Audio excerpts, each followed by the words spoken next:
Okay, so we've got a good class today, and you're just in time, every one of you. You're just in time. Because today we will conclude the discussion that we began several weeks ago, a discussion that placed our hearts and minds in continuity with events that are taking place in the world, but events that are not immediate to us. And as you remember, we began several weeks ago trying to inform ourselves about the Israeli-Palestinian conflict that has been so prominent in the news over these last few weeks.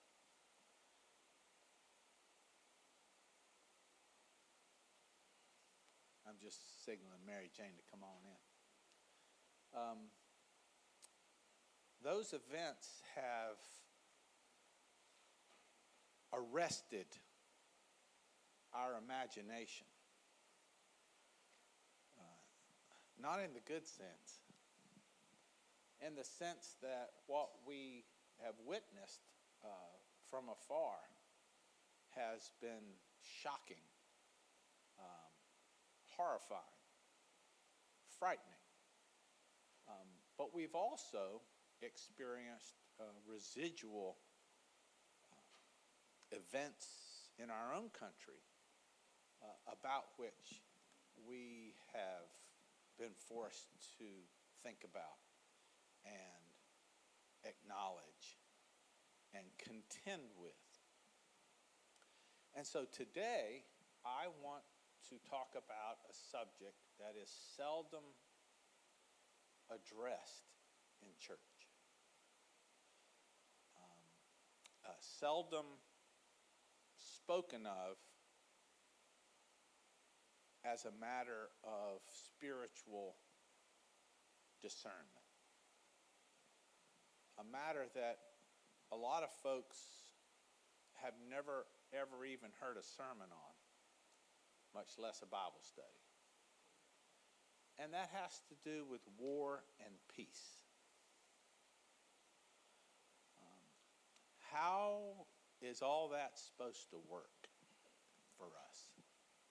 Or to put it another way, violence in the interest of justice. That's another way to characterize this conversation. Now, I say conversation very self-consciously because I don't want to have to do all the talking this morning. That sometimes happens, and that's not good for any of us. But I want us to be aware that we do have an obligation as Christians to contend with these matters spiritually. And I'm not going to suggest that we're all going to find ourselves in the same place either. And the reason I know that is because Christians have been wrestling with these challenges for the entirety of the history of the Christian church. This has not been a settled matter ever among Christians. And even when groups of Christians find themselves leaning one way or another, even within those groups there are divisions over next steps, or how to go forward, or what to prioritize, or how best to think about these things. So what I don't want us to do is get into the unfortunate position of saying, well, this is what the Bible says. And then one of us pretend to be the authority on all of that and tell everybody else how it's going to be, including your pastor. We spent a long time talking about what it means to be a Baptist. Well, here we are. This is the way Baptists have discussion. This is how Baptists pursue spiritual discernment. This is why it's the body of Christ.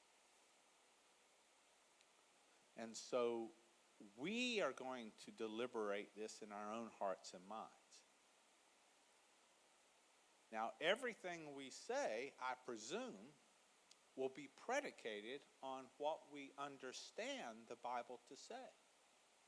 My point is that Christians have been trying to work on that for a long time, and we still aren't there yet. And we may never be. But we need to understand what that is and what that looks like. And then,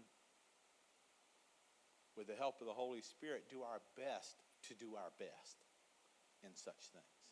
So, in the early life of the Christian church, it was customary, common practice, expected, the duty of any Christian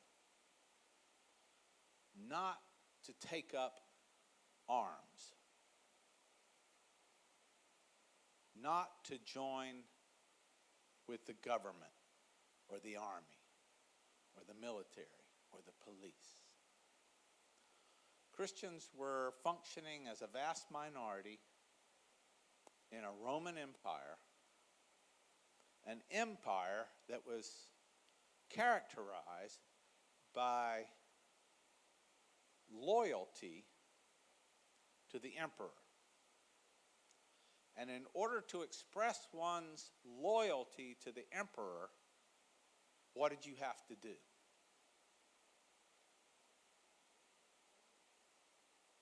You had to sacrifice to the imperial cult.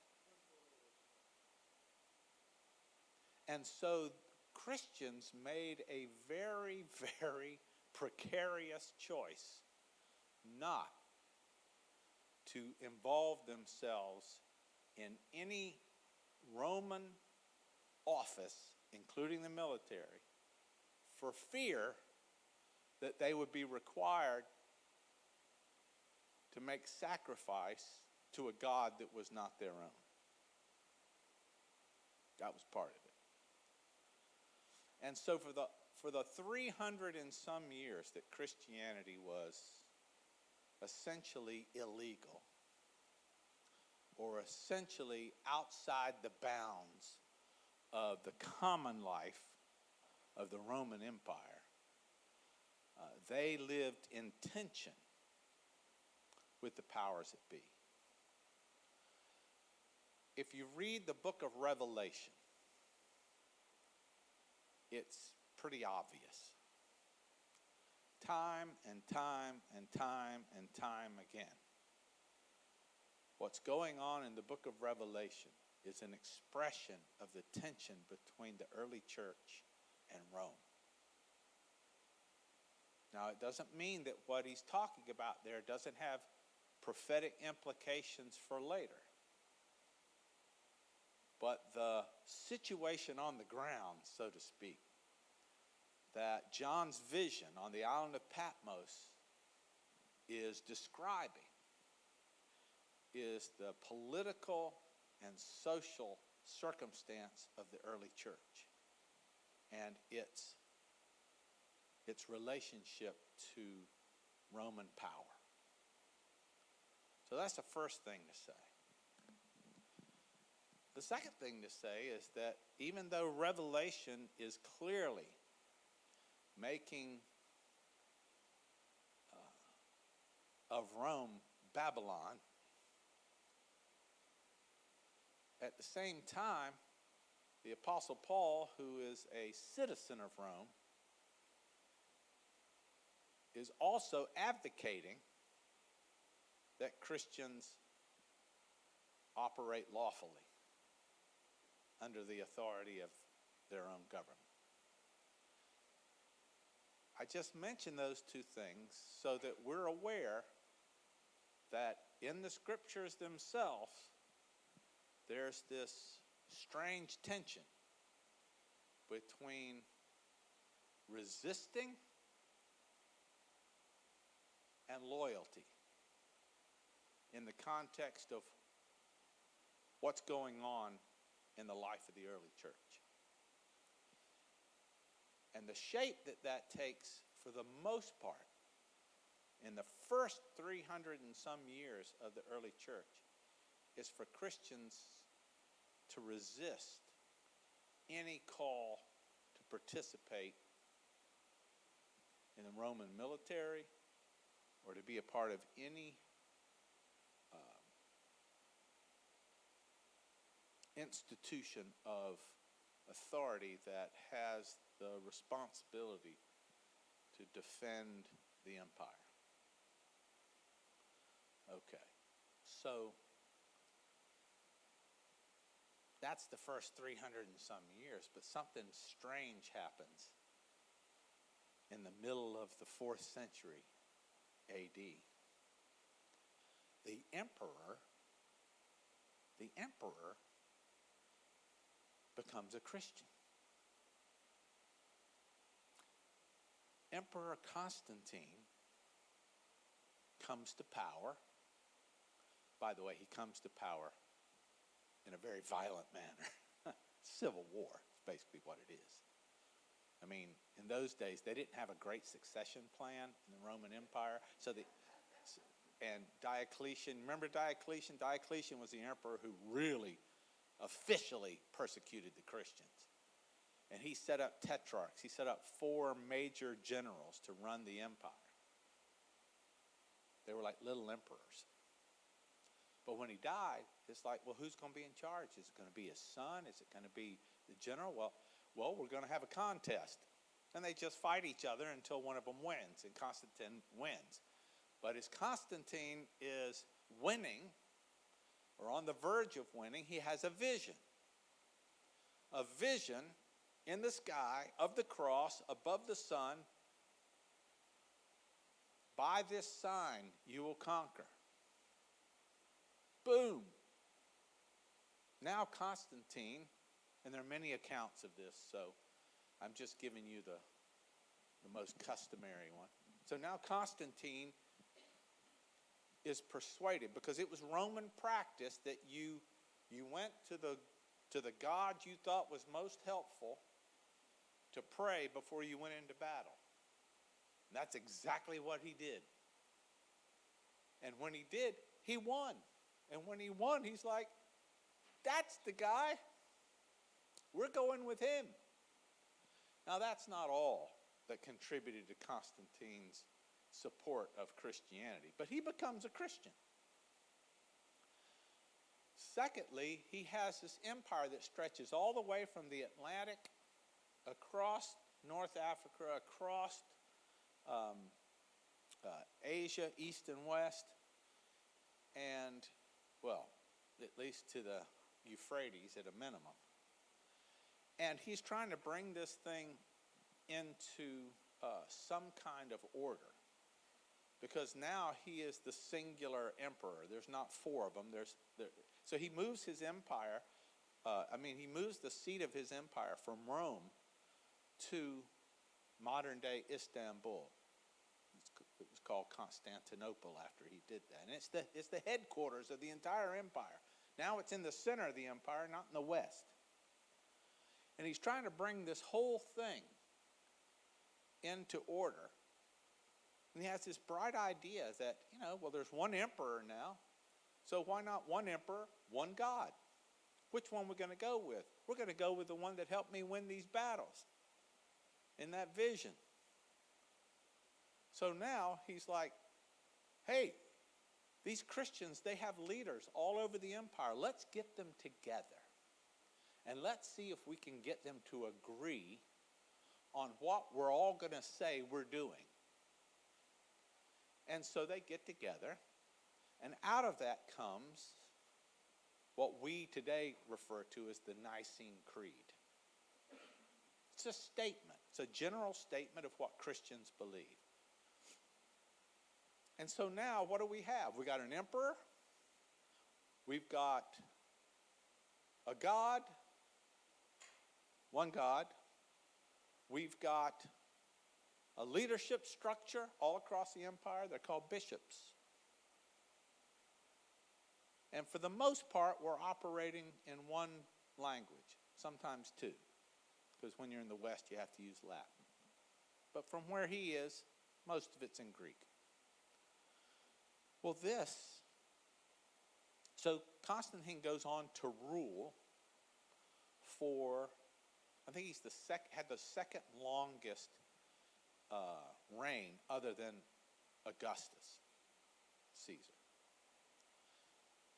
And so now Christianity is ensconced in Europe and the Mediterranean and North Africa and the Middle East.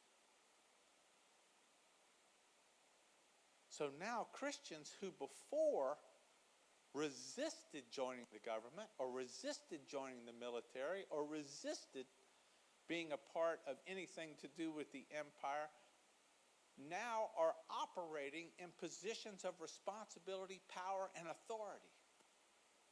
They've never had this before. And guess what? What's going on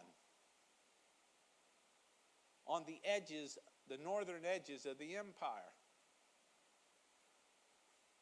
Barbarians, as they were called. Now, I won't get into the historical intricacies of that because some of the people who were invading were Christians. All right? But the point is that for the first time, you've got Christians with responsibility for deciding whether or not they should or should not go to war. Or what is peacemaking supposed to look like now that we're in charge? When you're not in charge, that's one thing. But when you're in charge, you've got to make decisions. Decisions about whether it's the right thing to do this or not. And it was about that time that Augustine of Hippo, who was the most famous bishop in the West, and the West, you remember, the ones who were having to contend with the barbarians who were coming down and they're sacking the cities and they end up sacking Rome and everybody's freaking out. And of course, the empire has to defend up to a point the people who are living here. Why? Because they're massacring them. And so Augustine is the first in Christian history to lay down what might be called some rules about how we should go forward Christianly, how we can responsibly engage in a just war or engage in violence rightly. I think I've got it here somewhere.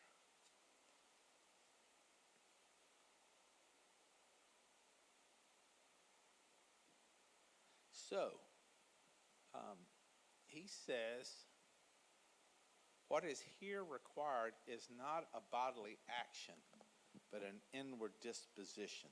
The sacred seat of virtue is the heart. And then he goes on, they who have waged war in obedience to the divine command or in conformity with his laws have represented in their persons the public justice or the wisdom of government, and in this capacity have put to death wicked men. Such persons have by no means violated the commandment, thou shalt not kill.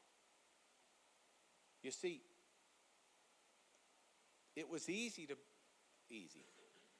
That's really unfair. It was less complicated to be a conscientious objector, so to speak, in the first 300 years than it was after Christians came to power. But Christians just don't forget their Bible. God says, thou shalt not kill. Therefore, you don't kill anybody. It's immoral. But it also says resist evil. And it also says, or Paul says, you have to follow the authorities of your government. And so here's Augustine trying to nuance this thing in the 5th century, trying responsibly to make sense of what we can and can't do with respect to war and peace. And so this is the first time from a Christian perspective we get what's called a just war theory. Augustine sets out what will become a tradition in the West of the just war theory. Now, let me pause here and do two things. Firstly, let me remind you that I said there were two streams for Christians historically. The first stream was the kind of practices, behavior, and resistance we see in the first 300 years. We might call that the peace tradition. And ever since Jesus till today, there have been Christians for whom violence is always wrong. The peace tradition. And we see that reflected in certain modern Christian denominations and groups. They will not take up arms against another. They don't believe that's the way of Jesus or the way of God. And they've got really good reasons for saying that. Not the least of which is love your enemies. Pray for those who persecute you, etc., etc., etc. But there's another tradition that has run alongside of that since the 5th century that says, but there are circumstances where Christians have to take up the sword, as it's often referred to, in the interest of the peace and the punishment of the wicked. So in other words, if you have marauding hordes, they have to be resisted. You can't let innocent people just get massacred. And so Augustine began this movement or this tradition in Christianity because we've got a lot of responsibility. We've got a lot of people who are Christians in positions of responsibility, and they have to decide what we're going to do here. Now, of course, he's typically talking about the people at the very top because they're the ones who will ultimately decide whether we go to war or not. But Christians are involved in the government. They're involved in the military now. What are we going to do? Okay, so we don't have a lot of time this morning. We're going to fast forward this to talk about Thomas Aquinas, another famous theologian, Christian theologian in the 13th century. So we're going to move forward 900 years, but this tradition has been refining itself, and when Aquinas comes along, he gives some very specific guidance here. But before I get into that guidance, I want to ask about questions. Yes, sir. Well, I think the one significant thing that happened was Constantine's mother took a legion of troops and went establishing Christian churches on known Christian sites, and that has had a lasting. And then she'd leave a centurion with 100 troops to build a church. There have been many occasions in the history of the Christian church where we have taken troops to ensure Christian interests in the world. I'm not going to tell you that that's universally considered a good thing, particularly during the Crusades, because at least on one of the Crusades, as the Western Crusaders make their way to Jerusalem, they sack the Christian East. They go into Constantinople and they sack it and they take everything.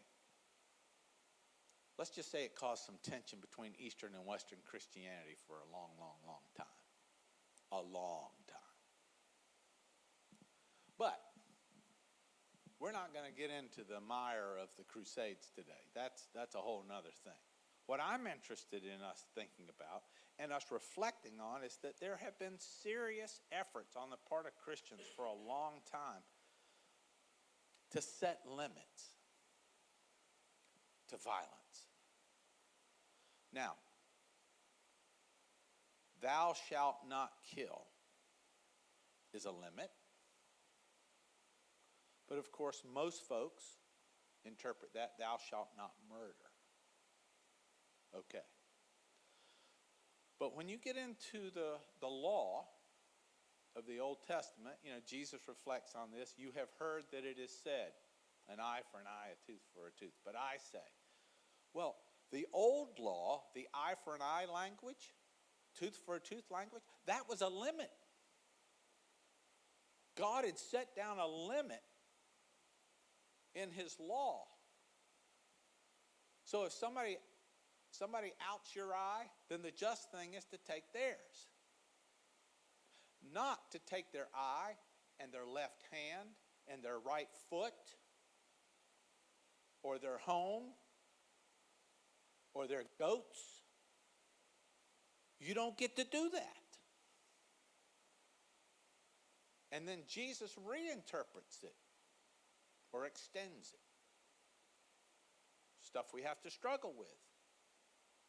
But let me share with you what Aquinas says, because you've got hundreds of years of this development. He lays down what are the broad rules within which Christians are perceived to act justly if they follow these rules in the just war tradition, which is the majority, and to this day sets a lot of the standards for what counts in the West as acting justly. So let me just share it with you. So Aquinas says that it is not always a sin to wage war. Isn't that interesting? It's not always a sin to wage war, which suggests that most of the time it is a sin to wage war. But he says it's not always a sin to wage war. And he set out criteria for a just war. 3 requirements must be met. This is important. Firstly, the war must be waged upon the command of a rightful sovereign. Now, what does that mean? What it means is that you and I can't just decide to go to war on somebody. It has to be decided by whoever's ultimately in charge. So if we're talking about the United States, the President of the United States, or if you want to get technical, the Congress has to declare war, for it to be Christianly okay. But that's devolved in this country. The president essentially, is the one who says, let's go. So it has to come from an authority, someone who's duly sovereign, is what he's saying.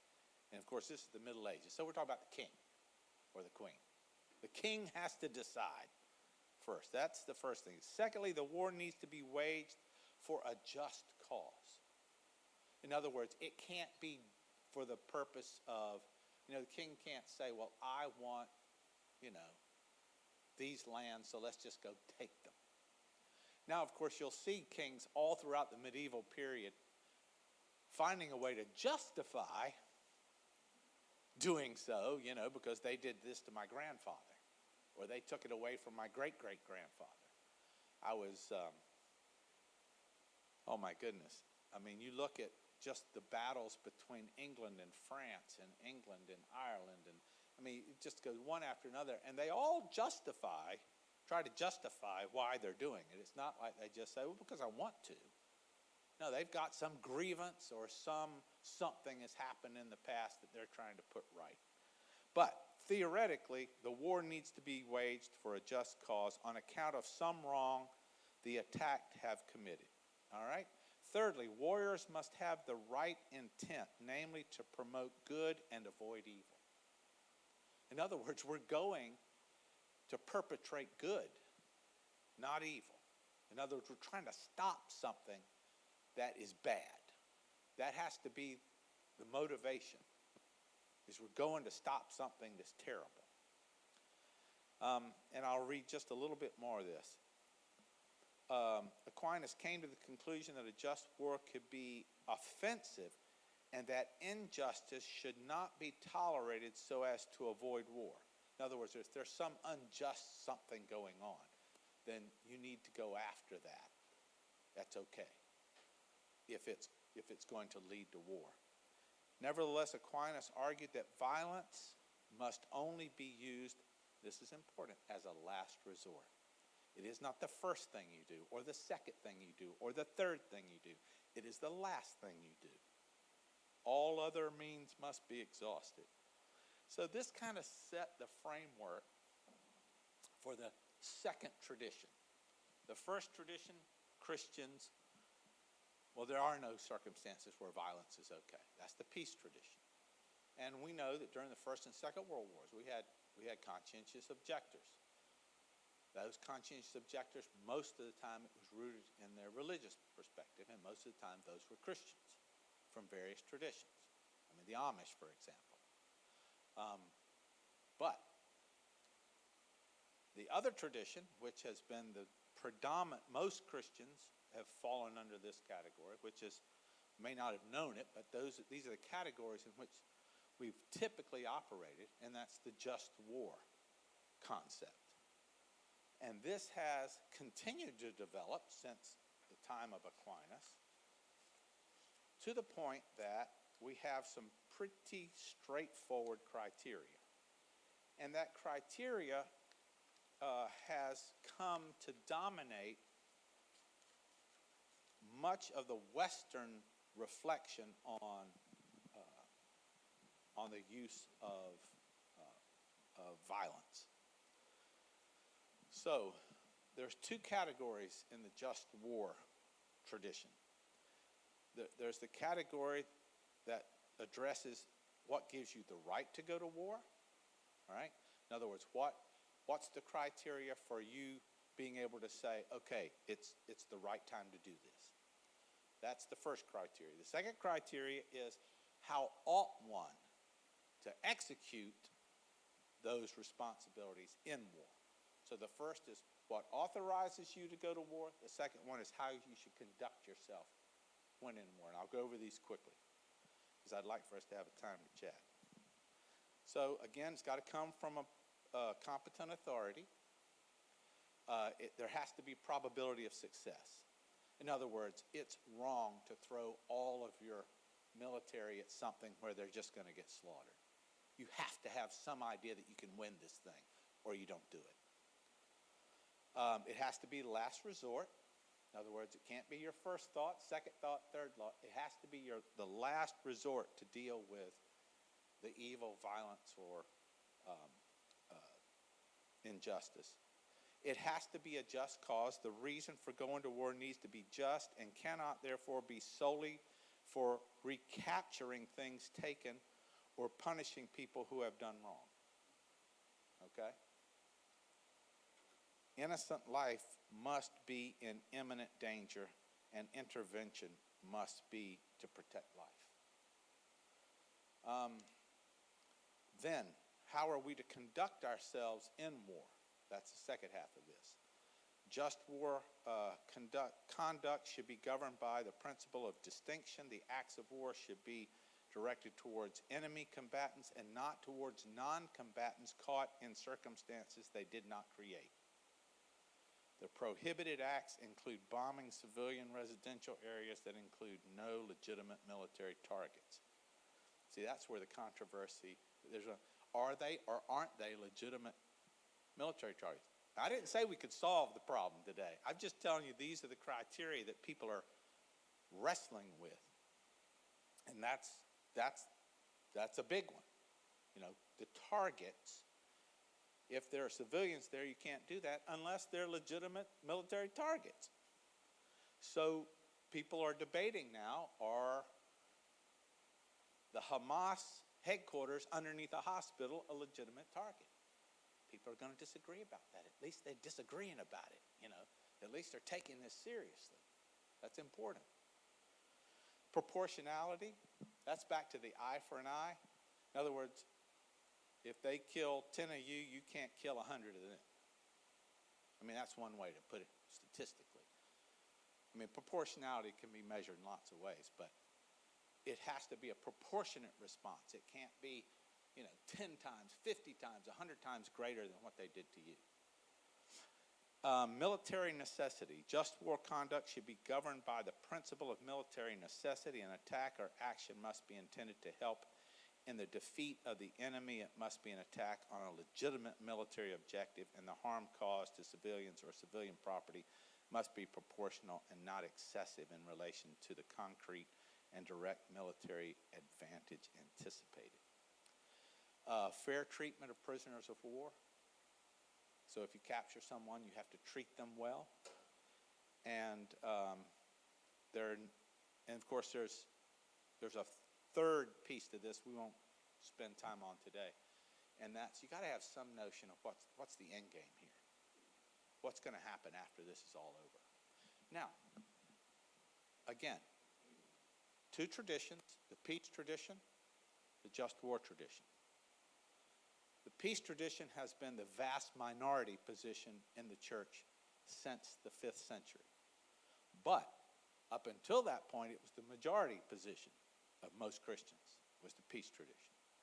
Secondly, the just war tradition has been influenced heavily by Christian theologians trying to figure this out, trying to be as responsible as we can be to what we understand from the scriptures God's teaching us.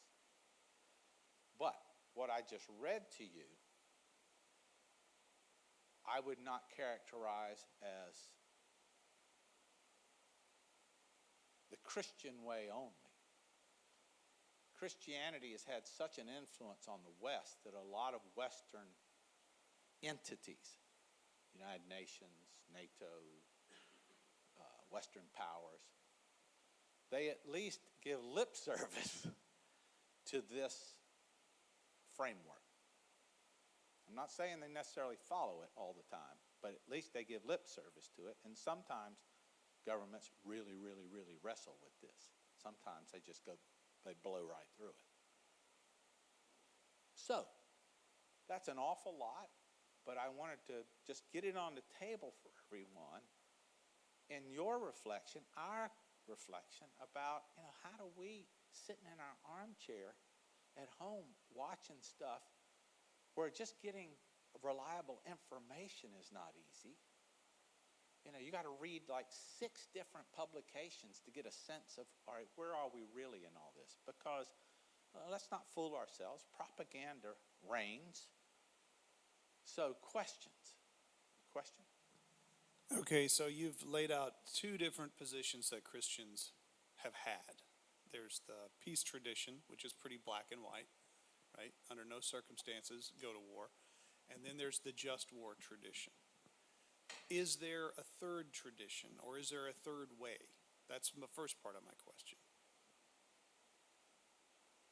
You want me to answer it first?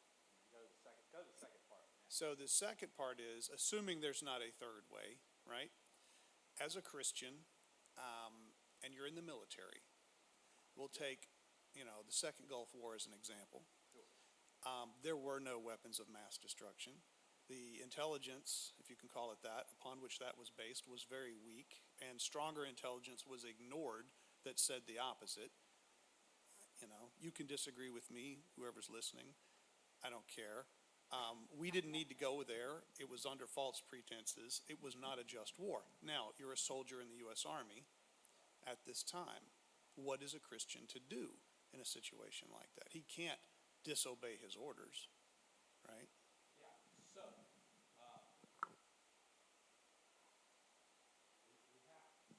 we have to start with first. I'll just give you my response. I don't want to be heard speaking for anybody other than myself.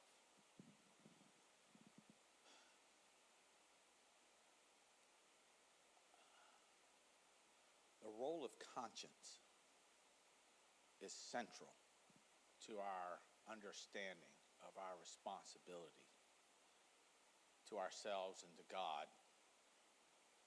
And so it is perfectly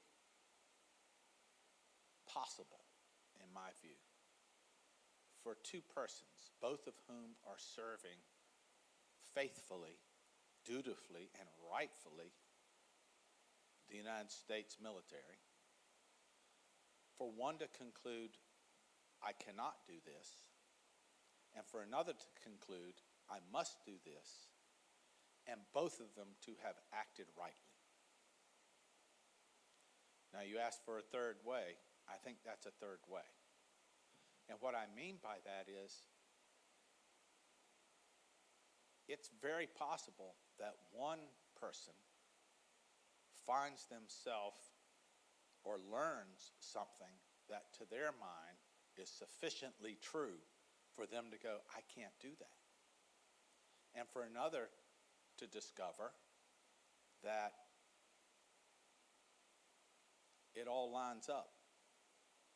They may be wrong about that, but at least they're acting out of their conscience to do the right thing in those circumstances. Yes, sir, please. Oh, can I give you this? Because we have an online audience. Well, we have an online audience. We want them to. Here, I'll show you.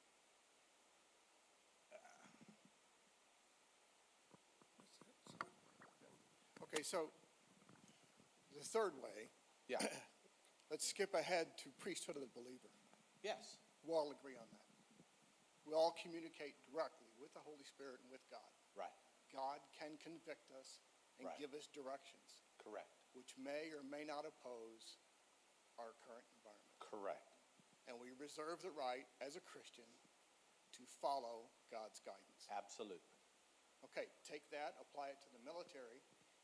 If God tells you you can't do that, You don't. then you don't. Right. You know, and even, I know at least through World War II, there were active administrative procedures for conscientious objectors. Yeah. I don't know that those are used as much anymore. They're probably still available, but not Right. in practice. Right. So we individually have to make that decision based on God's guidance. Right.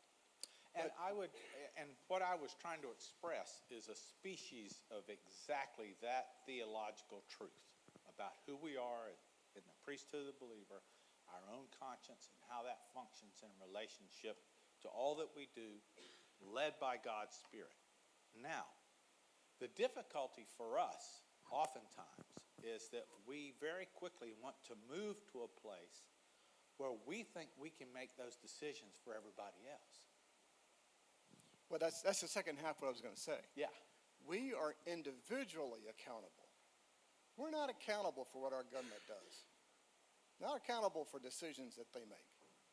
When I'm judged, when we go to heaven and there's the ultimate judgment, I will be judged on my actions and my intentions.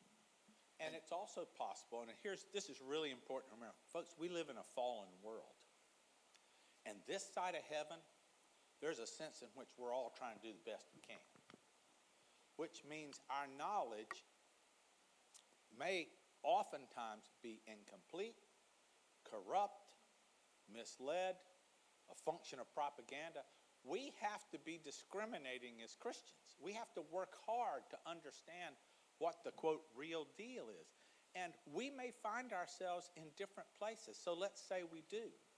Then again, I have to respect that that's where you've gotten to, even though I don't believe you're right. In fact, I may believe you're fundamentally wrong about this, that we do have good intelligence, that what our authorities are telling us is the truth, and I have a duty to follow them. Then do it. But if you become suspicious or you have a basis for not believing it, then you have to follow your conscience before God. I mean, look at someone like Martin Luther. My Lord. Everything said that he was wrong. Everything said he was wrong. And everybody. And anybody who had power to tell him he was wrong. And now we all say he was right. So,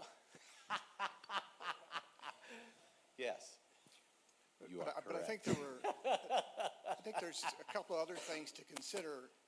Sure, please. We're out of time, but you know, the early Christian church lived in an adversarial relationship with the government. They just wanted to peacefully coexist was the best they could hope for. You know, in the participative republic that we have, us as them, we are the government. We participate in the government. We help make that choice. So we can't just say the government is, you know, completely separate from the church. We have not, you know, and whatever the government does is not my fault. No, we are participants of the government. So we are individually partly responsible for that. So and then the absolute clinging to thou shalt not kill, Yeah. okay, but God told them, go in and kill them all Yeah. when they went into the Holy Land, the Promised Land, okay? Yeah. So they're absolute clinging to that of there is no time for war, and us being part of the government, I think it's hard today to say we have no responsibility there, and I think it's unfair to say that it's not me, I didn't do that, therefore I will not participate, I will not support. Yeah. And again, it's, Christians who participate in authorities that have power. Jesus' words are always haunting for us. When he says that we have to love our enemies and pray for those who persecute us, we have to contend with that spiritually every time. And that's where these tensions and struggles Christianly arise, and we have to be serious about them. Yes. On the other hand, the Bible says there's always going to be wars and rumors of wars till Jesus comes again. Oh, he made that very clear. But he wasn't advocating war. But it shouldn't surprise us, given that we're in a fallen world, that this kind of thing is all around us and will continue to be. And we have to Christianly make our way as seriously as we can. Yes, Bonnie? Having come from one of the historic Peace peace churches, traditions. the Church of the Brethren, Yes. I want to state that the historic peace churches are not against the government in any way. No, They fully never have support been. the government. It's just military service because they don't want to be put in the position of possibly taking another person's life. Right. Yeah. But that's a tradition where those decisions are made well in advance Yes. of your participation in those traditions. Right. And to Jeff's point about serving in an unjust war, if I sign up for the military, I sign up to do my duty, whatever it is, because I have taken a vow to support that in the Right. Constitution. So it's not up to me as a member of the armed forces to decide whether this war is just or unjust. It's up to me to go serve, because I made that decision when I signed up for the military. It's important now, Jeff, to point out, too, that it's an all-voluntary service now. Correct. The past 30 years, nobody's had to go in. Right. If you're a Christian. That's right. You don't believe in it, you don't have to participate. And the conscription, that's one of those nuances. It changes the formula. And so all these things we take into account when we're trying to, adjudicate what our responsibility is. It's very much imaginable that one could join the military, come from a military family, get deep into it, and discover there's something deeply unjust that's going on that you had no idea that you're being asked to do. We know that even the military provides for soldiers not to act unlawfully if they know it's unlawful. So again, it's nuanced, it's difficult. There have been innumerable occasions for the church to have to contend with these challenges. But my point is, we just have to be in open discussion about it as a church. We can't go along as if these things aren't weighty, serious matters for all of us. We have to pray for one another. We have to pray for these circumstances. We have to seek the peace. We have to find ways in which what we're doing is, shall we say, moving the ball down the field for all of us and respecting what it is that God is leading someone else to contend with. And it varies depending on where you are, what you're responsible for, who you've been, the tradition in which you have been raised, et cetera, et cetera. So anyway, this was a really good discussion. And we'll have one more conversation next week. It won't necessarily be on this, but it'll be a broad conversation about where we've come in our conversation up to this point. We'll do that next Sunday, and then we'll go on from there. Okay? Thank you all very much.